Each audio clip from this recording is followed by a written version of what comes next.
The title of my message this morning is The King is Coming. And for thousands of years, everything had been set into motion.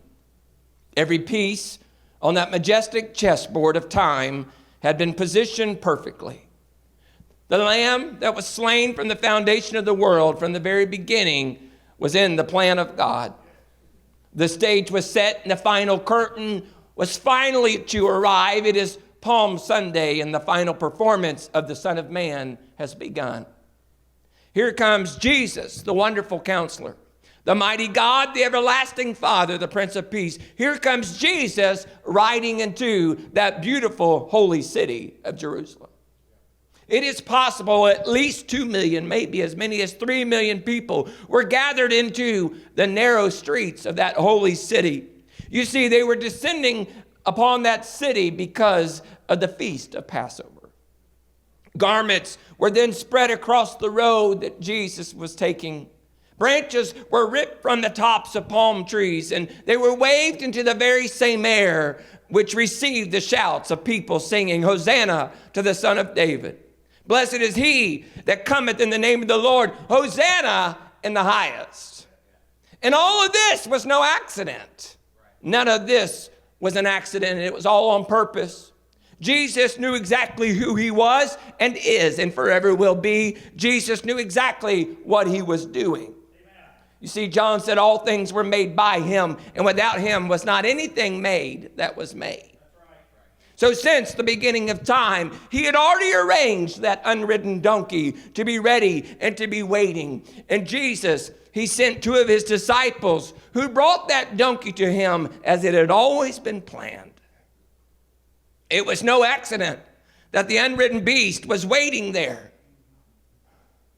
or that a donkey would be the choice of ride for that day.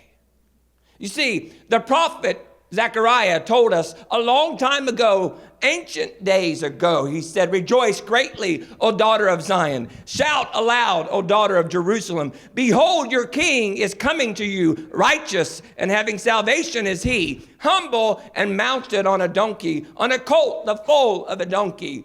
And Matthew reminded us of this very prophecy when he said, "Say to the daughter of Zion, behold, your king is coming to you, humble and mounted on a donkey, on a colt, the foal of the beast of burden." You need to understand that to the very minute details, the arrival of Jesus Christ coming into the city of Jerusalem was all planned.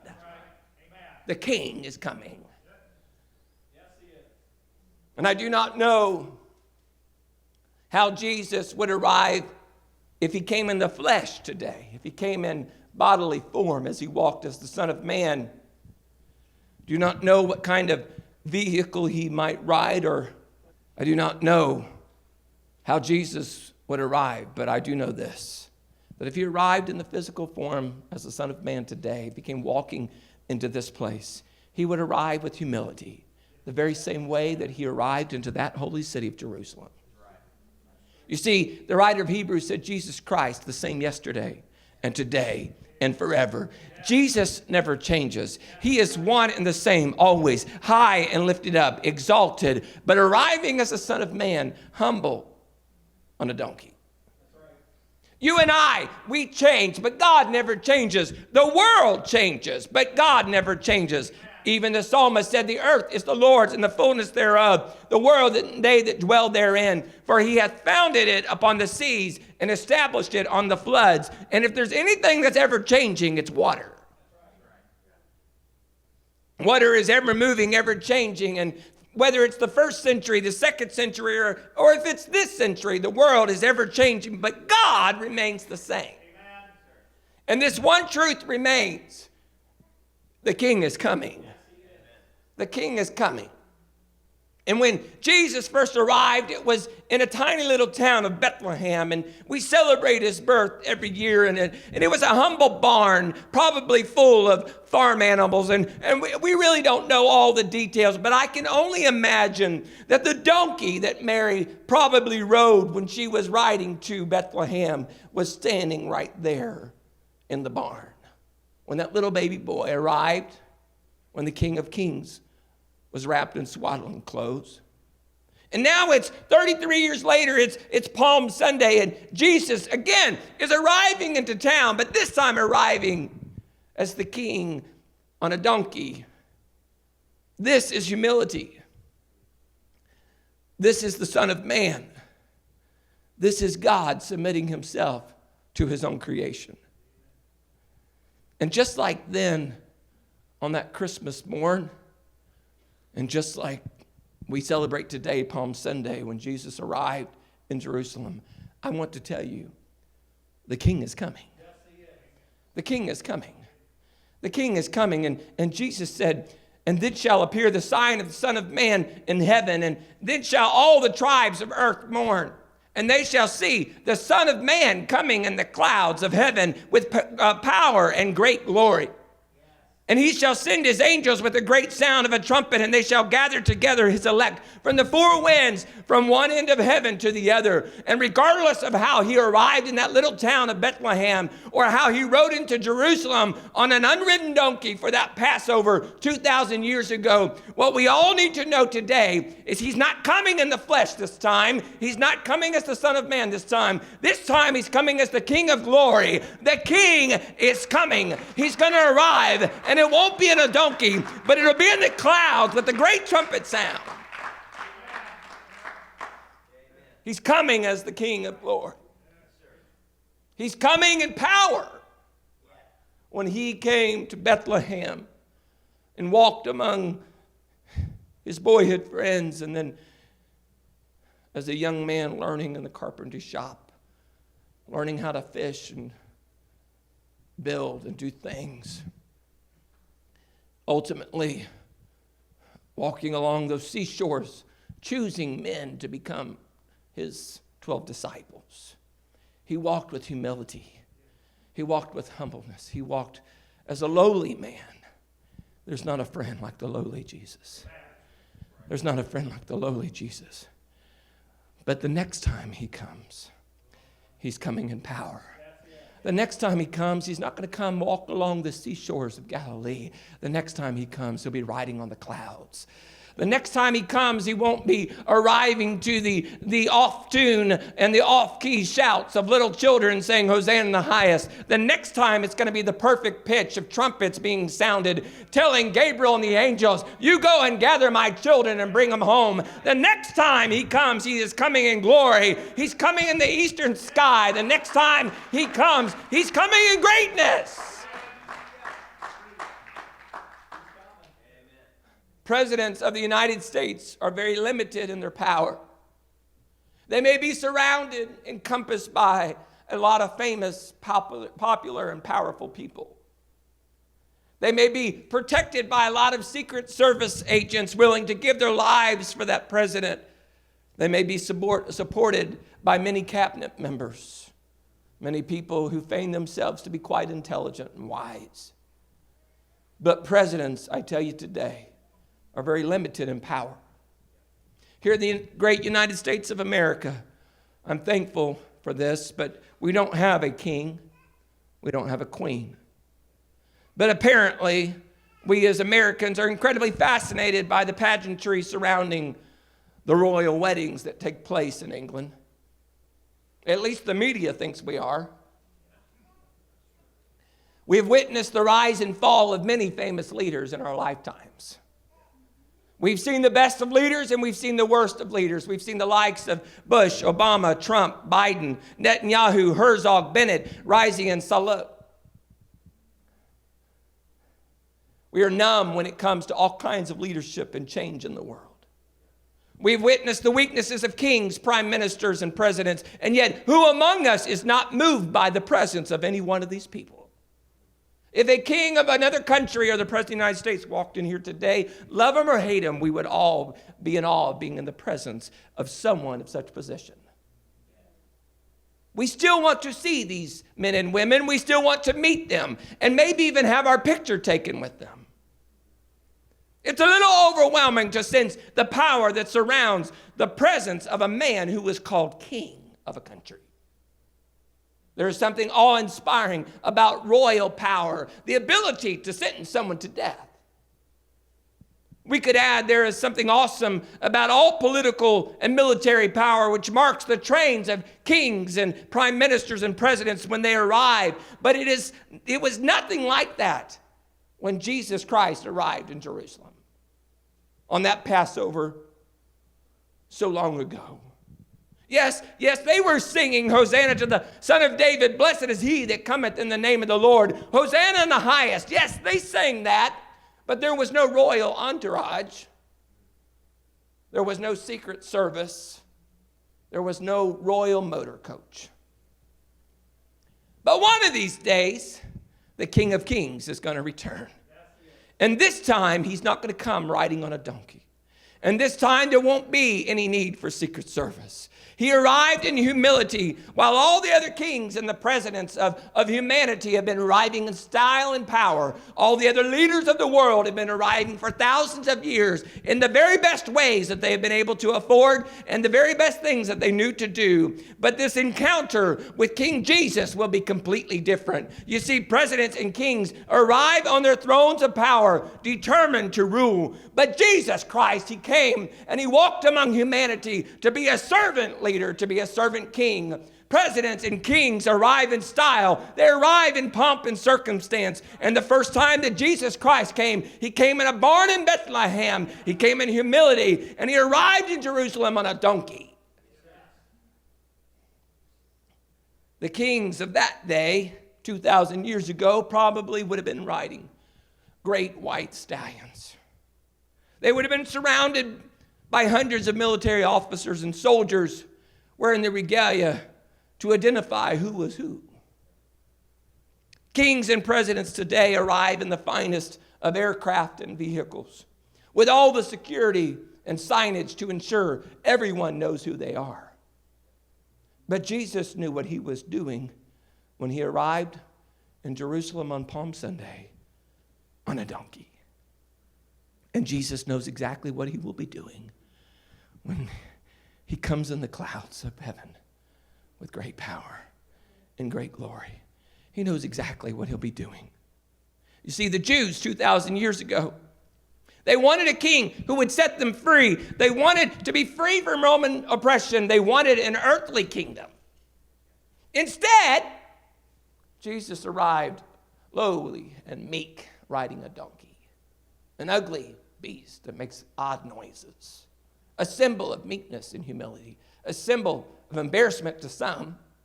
Instead of gorgeous embroidered banners and the perfect pitch of trained trumpeters filling the air with announcements of the king's arrival, they were palm branches broken off of trees and peasants singing Hosanna in the highest.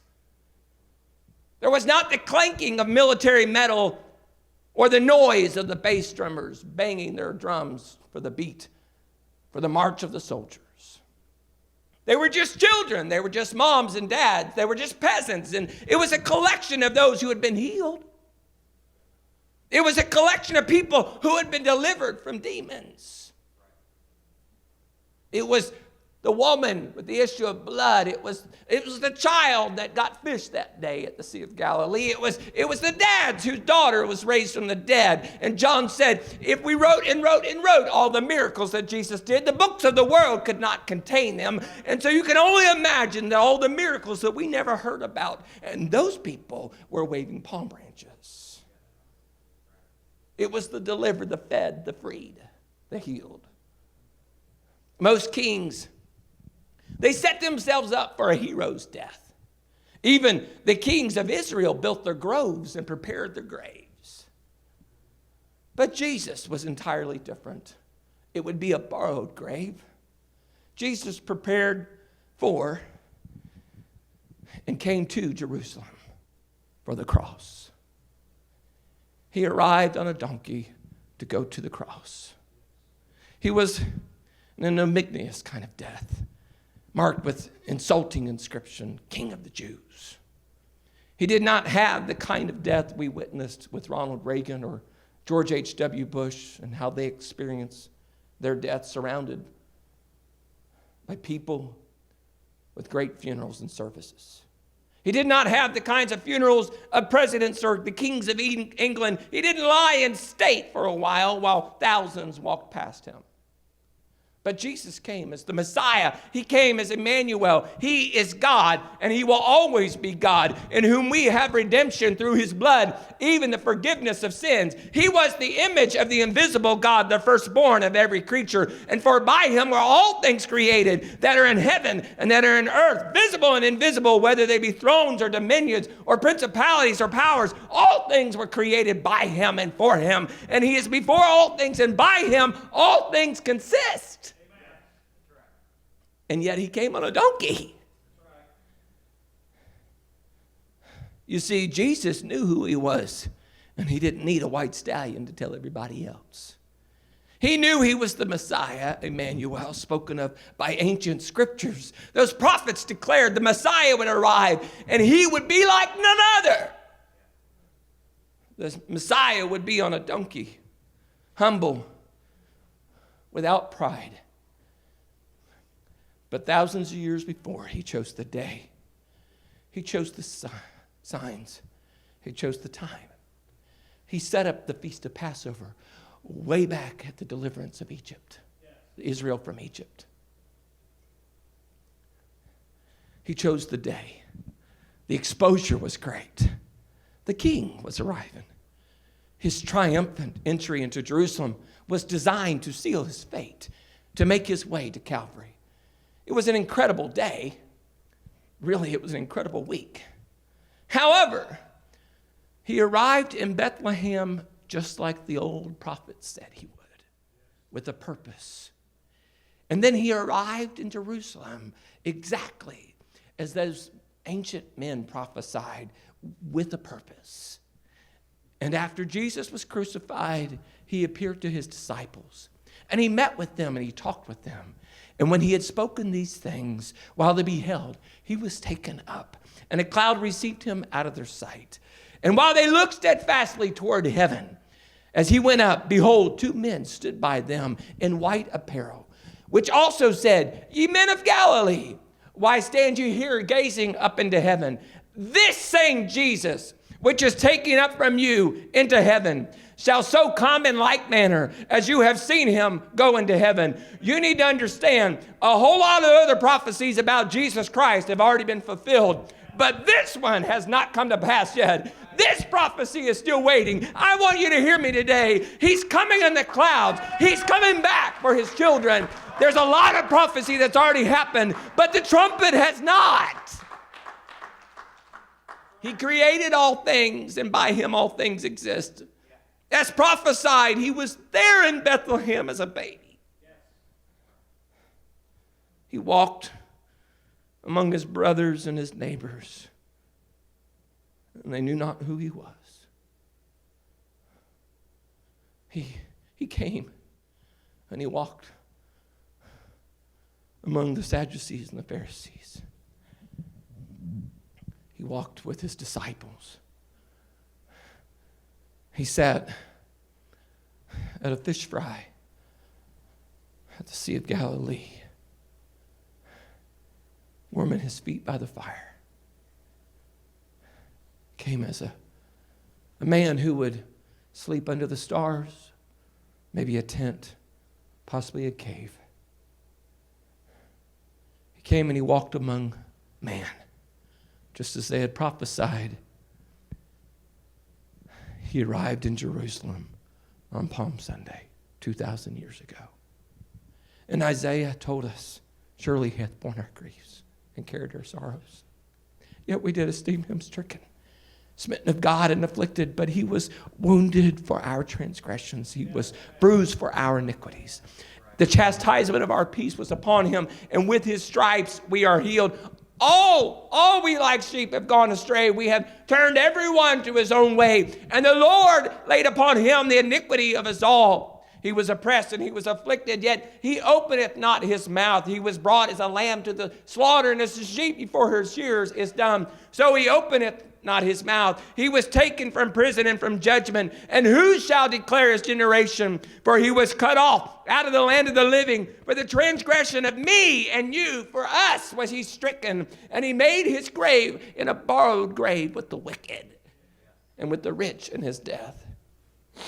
Because he had done no violence, neither was any deceit in his mouth. He came humble, riding on a donkey.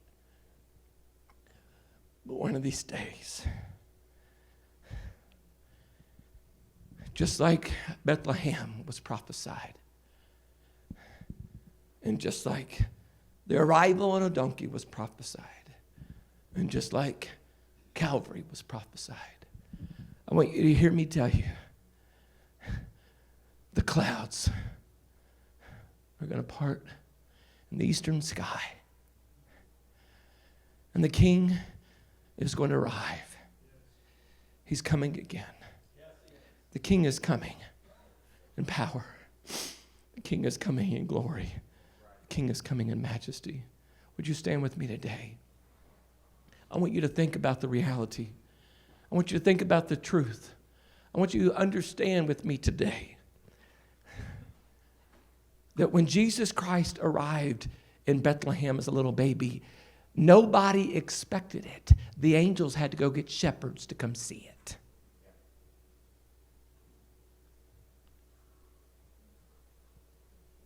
Some unsuspecting wise men who apparently were not even believers but read old ancient writings were the ones who actually recognized the appearance of the star.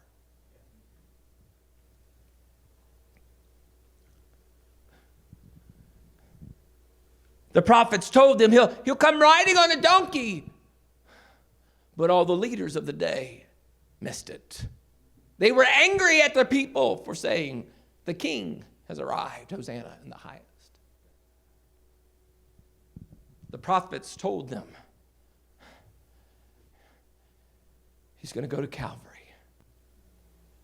He's going to lay down his life for his people. And they missed it.